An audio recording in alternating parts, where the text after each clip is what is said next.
Okay, welcome to my bedroom floor.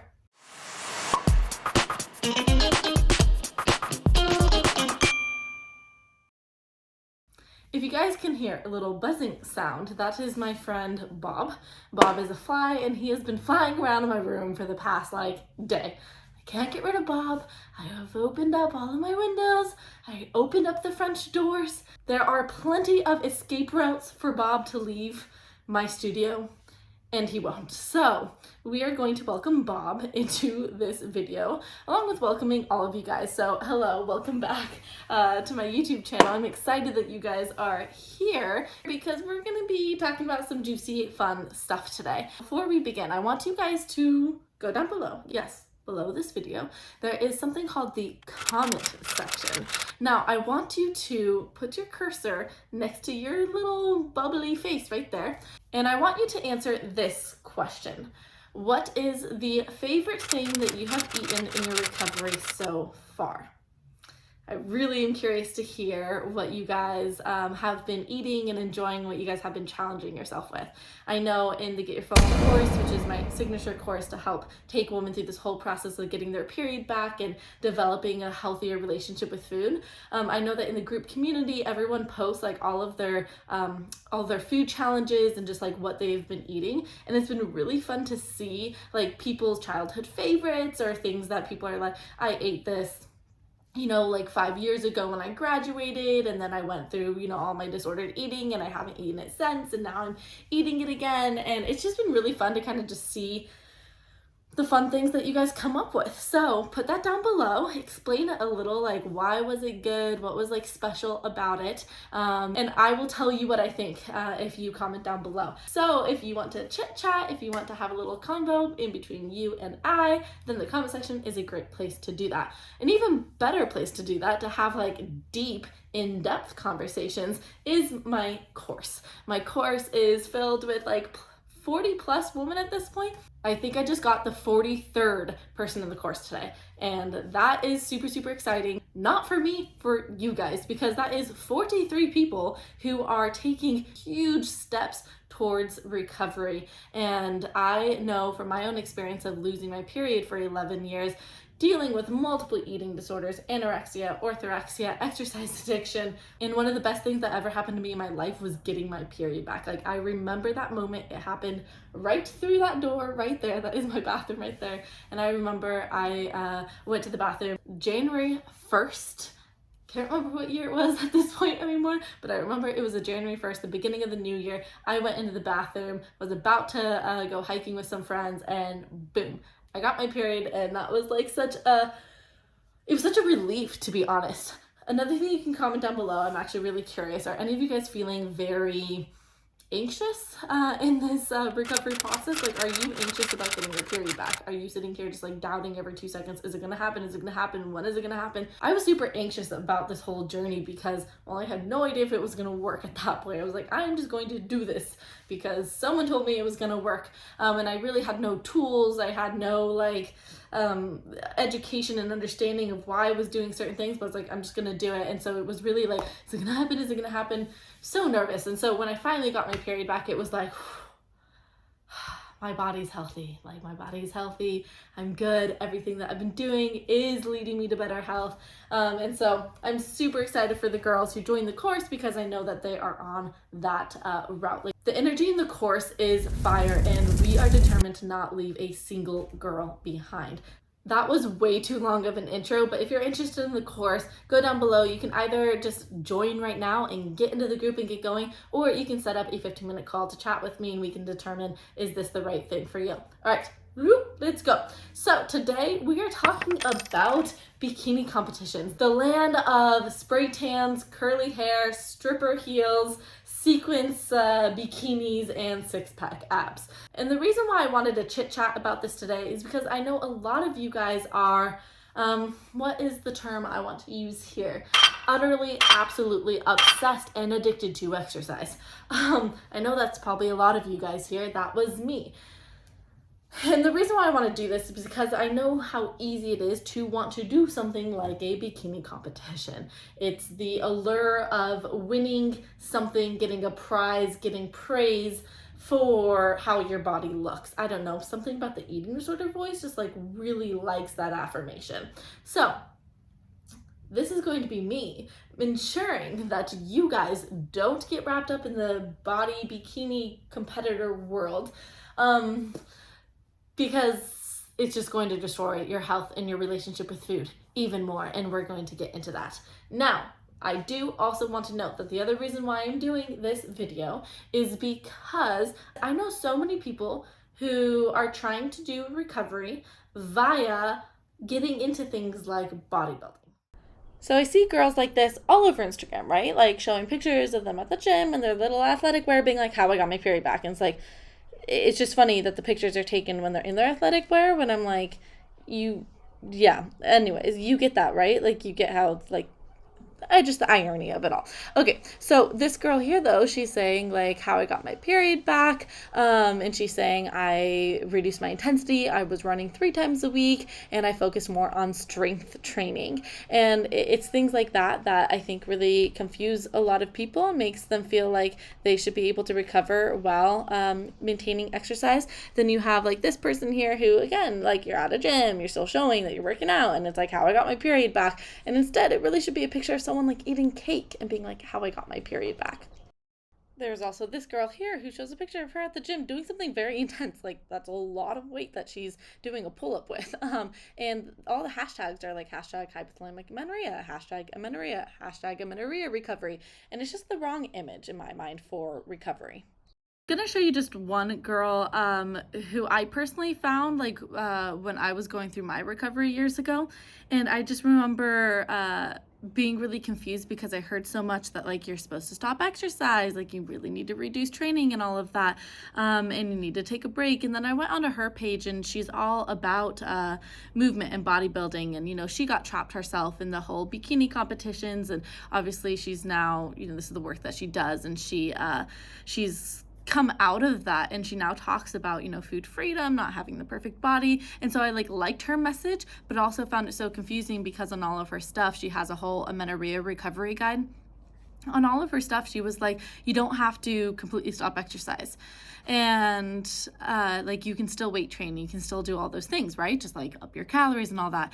And I just think that it's misleading because so many girls aren't going to be able to, one, physically get their period back while doing that, and two, they're just not going to be able to fully really, you know, disconnect the relationship, the very abusive relationship between food, body, and exercise, and they can still have a very unhealthy relationship with, I still have to train, my body still has to look a certain way, I'm still focusing on body composition. Like, I think that it's really, I don't know, it really sucks to see this type of stuff, because I'm like, I know how much that's gonna block like 95% of people who go through recovery. It's gonna really block them to still try and keep exercise as a big part of their life.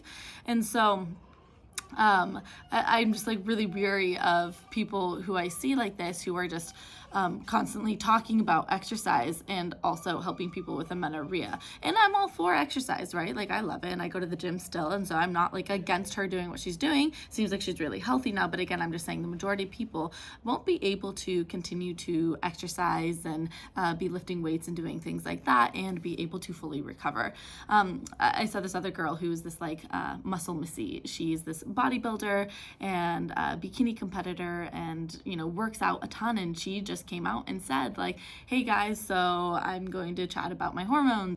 And she's trying to heal her amenorrhea, but then she still exercises, she's still moving, she's still, you know, focusing on body composition and all of that. And she recognizes that, hey, a woman's body when it's under stress is not going to menstruate, but she says, you know, I'm exercising less, but she's still exercising. And so I think a lot of people find these accounts and they go, ooh, look at this person, and she's still exercising, and she's claiming to go on this, you know, whole recovery journey and all of that. And I think that for a lot of people, they can get caught up in that and then thinking that they can continue to exercise themselves and get to that place of full recovery. And I just don't see that happening too often. Let's wait for the sound here. So nice. I love that sound. All right, give me a second.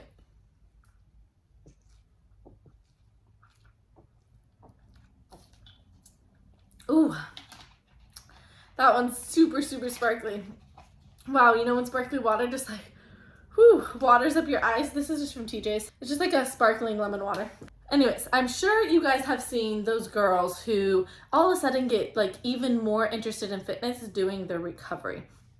And to me personally, that's not recovery. Now, I'm not saying that being athletic, going back to the gym is something that you can never do post-recovery. I myself love the gym. I love being athletic. I've always been very competitive. I love playing sports. It's just what I do. I absolutely love it. But for the sake of my recovery, I had to take some time off because there was no way for me to fully heal my relationship with food and my body if I continued to exercise, because I was exercising to purge calories. It did cross my mind once or twice. Back in my days of being super obsessed with exercise, having so many people come up to me in the gym and be like, hey, what are you training for? And I eventually was like, having so many people come up to me at the gym all the time being like, hey, what are you training for?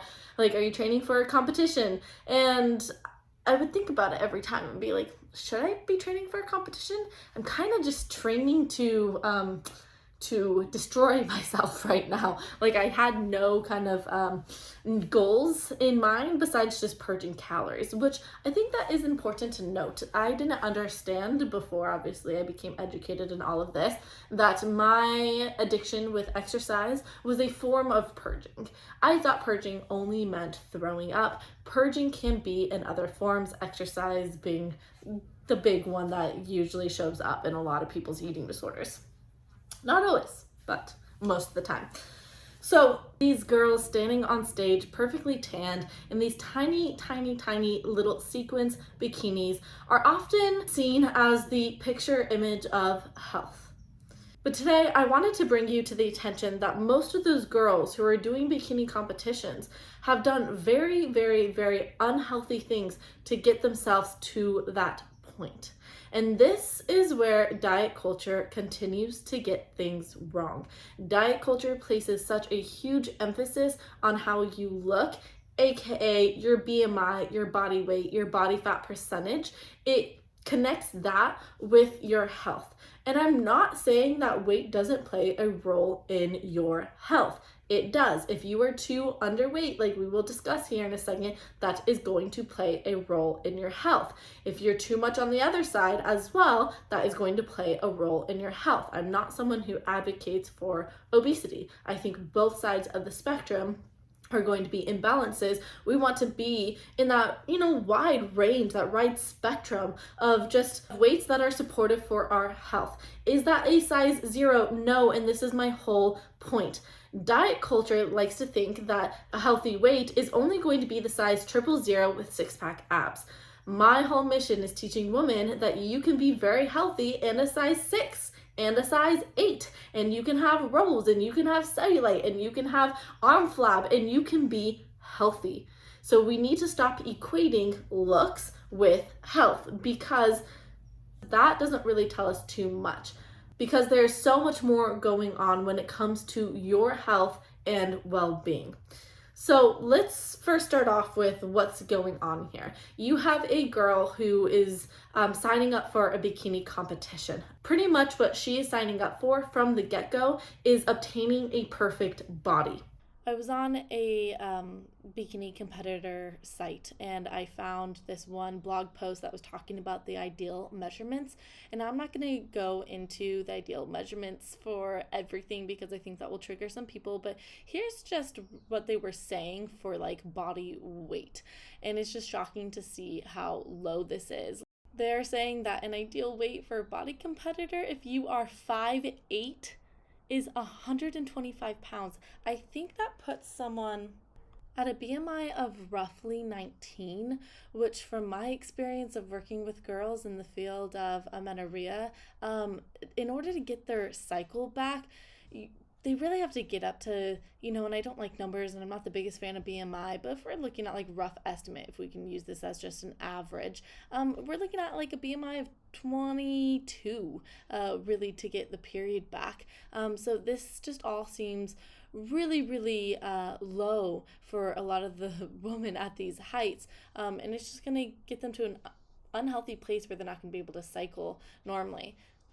So this was from the same article, and I just want to read you this last sentence here. It says, at 5'2" and 130 pounds, you won't place well, if at all, regardless of what your body fat percentage is.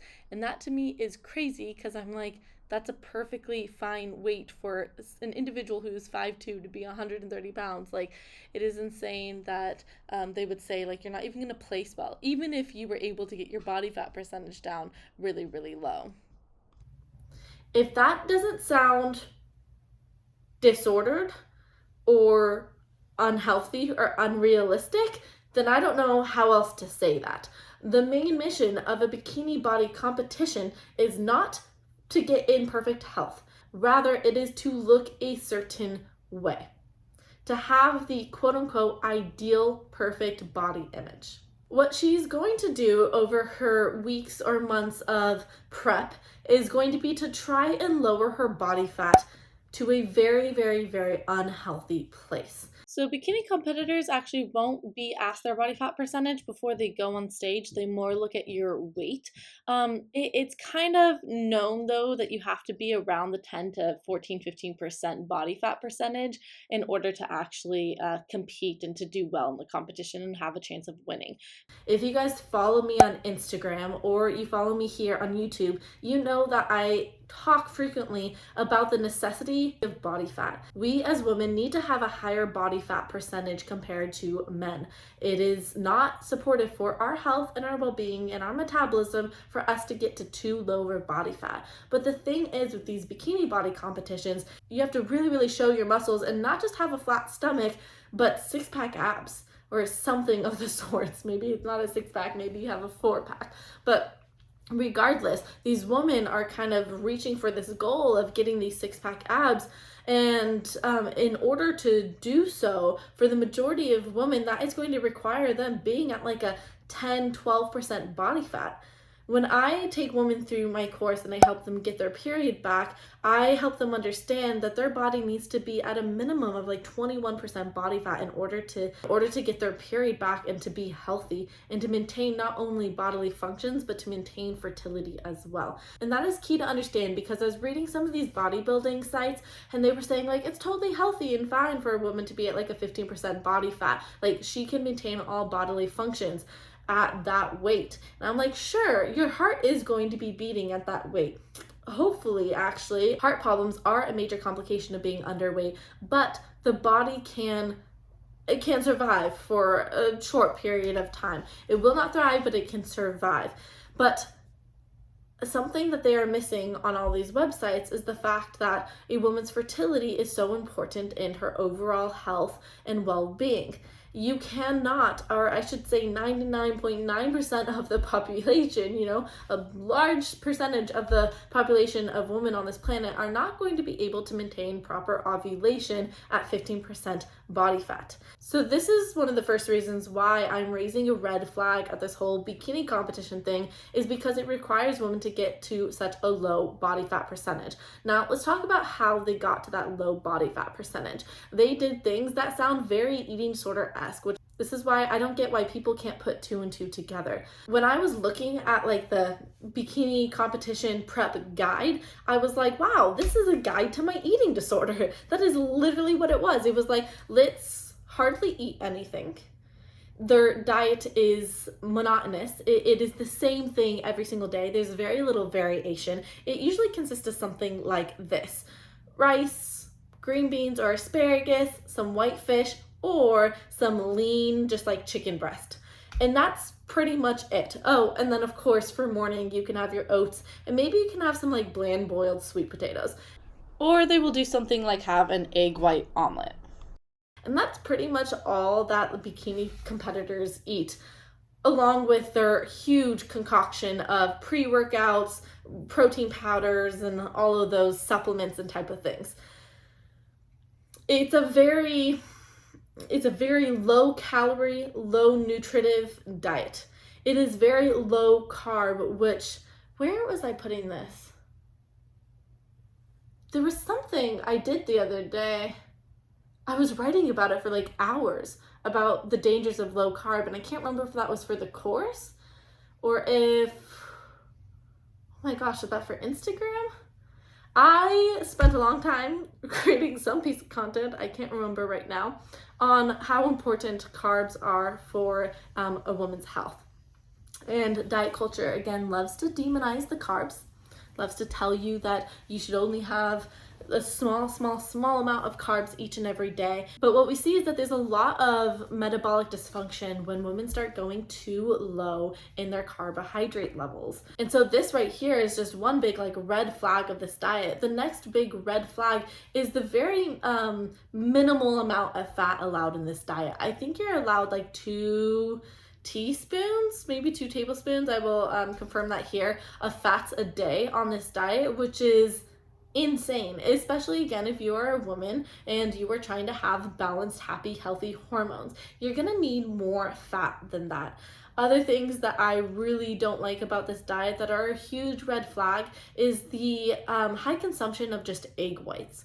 I love eggs. I think eggs are absolutely amazing, but I would never, ever in my right mind take out the yolks to my eggs and make an omelet filled with just the whites. Most of the nutrition is found in the yolk. So this is why doing things like this is really dangerous, because it puts such an emphasis on calories and not on nutrition, which ends up getting a lot of women in big doo-doo, right? Like, you're in big trouble at this point because now you don't have any nutrition. You don't have any B12, you don't have any zinc, you don't have any folate. So now the immune system can't work properly. So now your hormones, like there's not enough resources to create hormones. There's so many things that start to go awry when you don't have enough nutrition. And overall, the diet for the bikini competitors is so strict and so limited that I just don't see how that can be healthy. This was written by a former competitor. She said, to eat like a competitor, you're going to have to think like a competitor. Right now, you may believe healthy means a balance of macronutrients, with plenty of meat, vegetables, fruit, seed, nuts, and water. But that gloriously simplistic view on food changes as a competitor. You will begin to analyze every single meal, from the calories to the grams of carbohydrates, fats, and proteins, to the sodium, sugar, vitamins, and beyond. And this, my friends, is a direct path into things like orthorexia and a full-blown just eating disorder, anorexia, also just food obsession. And it can also lead to the restrict binge cycle. It can lead to a lot of yo-yo dieting. It's overall just a very unhealthy method of restriction. The article continued and she wrote, healthy may begin to only mean no sodium, dressing-free salads with 3 tomatoes and 4 ounces of chicken breast. Healthy may begin to mean a gallon or more of water per day, and nothing short of that is unhealthy. Healthy may begin to mean a high-protein, low-fat, and low-carbohydrate diet. A competition will really mess with your perception on health. And you may be thinking, well, they only do it for a short amount of time. But here's the thing. How many girls, as they go on a strict low-calorie diet like this, and they do it for a couple months as they are exercising intensely, how many girls, let's be real here, how many girls are going to end up with a healthy relationship to food after being able to just eat balanced and normal? How many do you think? Write down the percentage below. Do you think like 50%? Do you think 20%? Do you think 80%? Like, what percentage of girls do you think can do those 2 things and actually come out of it healthy and have a healthy mentality towards food? I was really shocked when I started doing some research online. I read a ton of articles from women online who had previously done bikini competitions, and they were opening up about their binge eating that they started getting into afterwards. And don't we find this fascinating, guys? When I looked on YouTube too, I saw that there was so many, an uncountable amount of people talking about their disordered eating or eating disorders that were developed after the bikini body competition prep. Now, this makes sense, right? You restrict yourself so heavily for such a long time. What is going to be the innate natural reaction? Boom, right back here. And so this isn't just, oh, well, she's only doing it for a couple months, it's fine. Okay, a lot can happen in a couple months where she really destroys her health, and where she really destroys her relationship to food. Especially when you add on exercise, so you're getting your body into that energy diet even more. So It might just be a couple months, but the effects of it might be years. The effects of someone now having a restrict binge mentality with food, or going back into a very restrictive way of eating out of fear of losing that control with food, because maybe they did go and binge on a hamburger and french fries and everything after the show. And that's a pretty common phenomena that happens, is a lot of girls will go and they will binge on burgers and pizzas and all those things after their prep. And now I'm not saying that burgers and pizzas and things like that are unhealthy and we shouldn't eat them, but I'm just saying they are eating an inordinate amount coming from this state of restriction, and then they end up having this really unhealthy relationship with the french fries and the burgers and all of that. Now, there's lots of people online who are doing such a good job at sharing their past experience with bikini competitions and raising awareness with eating disorders. Madeline Moon is someone who I found years ago who actually really helped me throughout my whole journey of healing. Madeline got super interested in bikini competitions and became very obsessed with working out and getting her body to look a certain way. I found online a past just little snapshot of what she was eating in a day, and it is insane if you look at it. It's like, wow, oh my gosh, like this is hardly any food, and it's so bland and it's so regimented and it's structured, and how can you eat out? It's like you just have to eat boiled chicken and just egg whites, like plain egg whites. There's nothing else here. It's just egg whites.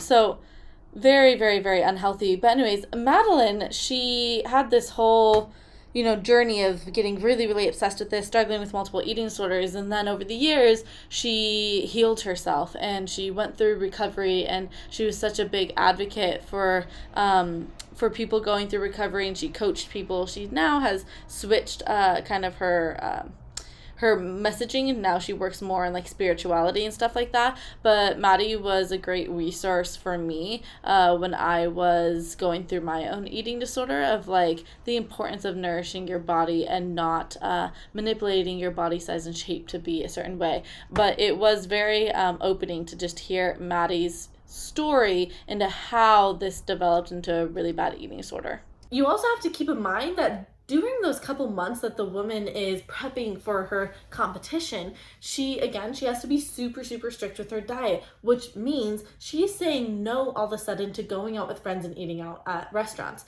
She's saying no to going to barbecues. Or she's the girl who's bringing her Tupperware and eating her own little concoction of Brussels sprouts and lean chicken by herself in the corner. Again, if I were to overlay my eating disorder behaviors with bikini body prep competition behaviors, they would be very, very, very aligned, super, super similar. Let's just take this into the exercise now. When you are going through a bikini competition, you have to exercise tons. There are hardly any rest days. You are cutting. You are trying to get as lean as possible. I actually have a story here. I remember back when I was going to school out in Utah, that's where I got my bachelor's of science in public health.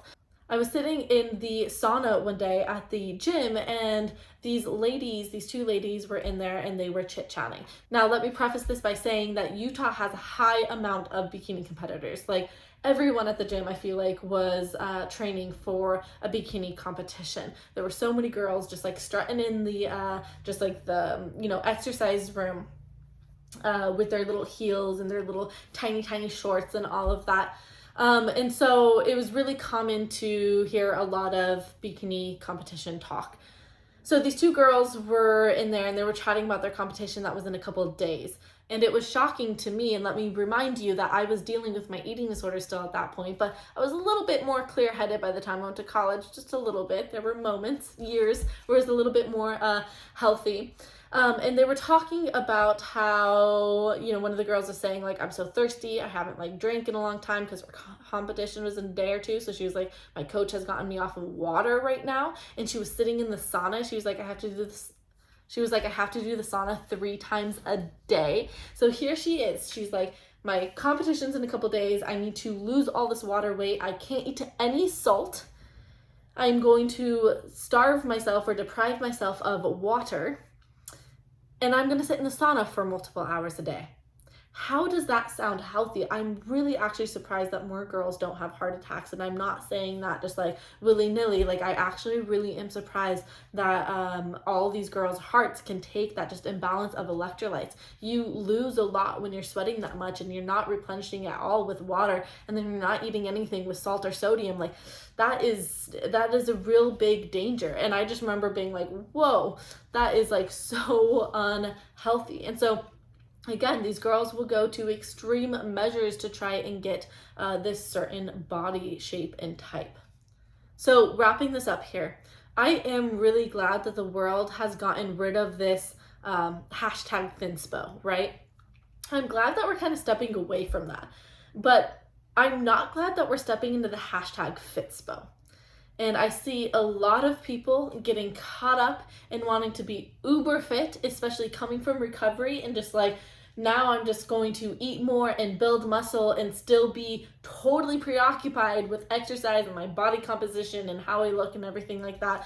And I just think that it is leading to the same things, but with a different name. So now that thinspo is kind of out, what I see as far as clients coming to me is a lot of people who are obsessed with the gym and building muscle, and they're obsessed with getting enough protein in and doing their protein shakes and everything like that. And again, I think we have to be really careful and notice how this can become a disorder in and of itself, and that this can be unhealthy, and it can be a perpetuation of the same things that were going on before, i.e. if that girl was struggling with an eating disorder, but just in a different light, and in a light that diet culture deems to be healthy, and so the world therefore just passes it off as healthy. But I think it's time that we really understand how unhealthy things like this are, and how not supportive it is for us to, let's say we're recovering from our period, to all of a sudden just like get super fascinated with fitness.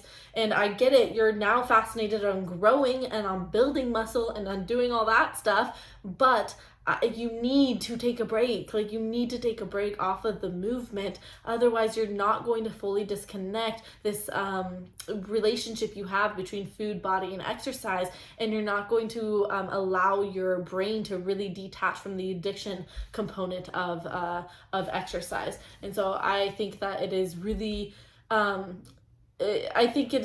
foolish to try and continue to build muscle, go to the gym, do all those type of things while going through recovery. And I talk about that a lot in my course, because I am kind of a stickler for like, you need to have a break. And so that's why the whole course is designed to help you release the stress and the anxiety and the fear from taking out exercise. And it's really there to help support you in this whole process. I have tons of meditations, visualizations, prompts, everything.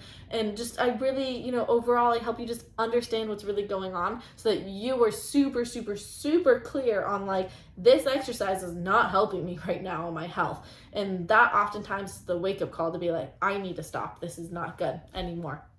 So I'm curious down below, how many of you guys have tried a bikini competition, or are any of you guys thinking about doing a bikini competition? I'm wondering if any of the things that I said or pinpointed out today help like open your mind up to maybe rethinking about doing a bikini competition, especially if you're someone coming from a disordered eating background. That's all that I have for today. Make sure you subscribe and you like, and make sure you leave a comment or two, and I'll see you guys in the next one.